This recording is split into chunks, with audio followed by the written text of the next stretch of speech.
प्रभुपाद विषय more experience first share करनी तो प्रभुपाद के भावुली कि ये माने भगवान सने गुटे जगह रखे ना केनता ना ताके पूजा करछन जब माने एंता माने गुटे इंसान के केनता ना भगवान सने कंपेयर कर पारबे तापरे धीरे धीरे भक्तवन परसने मिसला करे इस्कॉन सने जुड़ला करे जानि पारली तो ई रिलेटेड मुझे स्टोरी के माध्यम रू गुटे गुरुकुल टे थिला माने गुटे शिक्षक थिले तो बहुत सारे शिष्य माने थिले तो गणला से गुरु टे दिने से गुरुजन थिले से कहले कि मुई गुटे एग्जाम देमी माने सब शिष्य माने बाटे कि श्लोक कंठस्थ नेकिना आस्थिबो हमें एग्जाम हमने सब श्लोक कंठस्थ होइथिले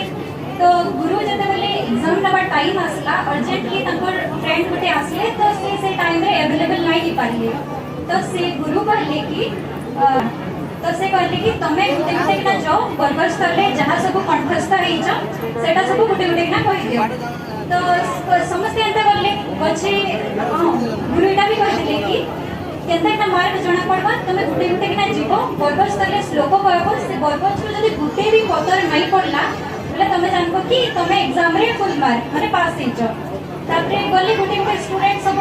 कहि कि ना जेते बेले भी गुटे स्टूडेंट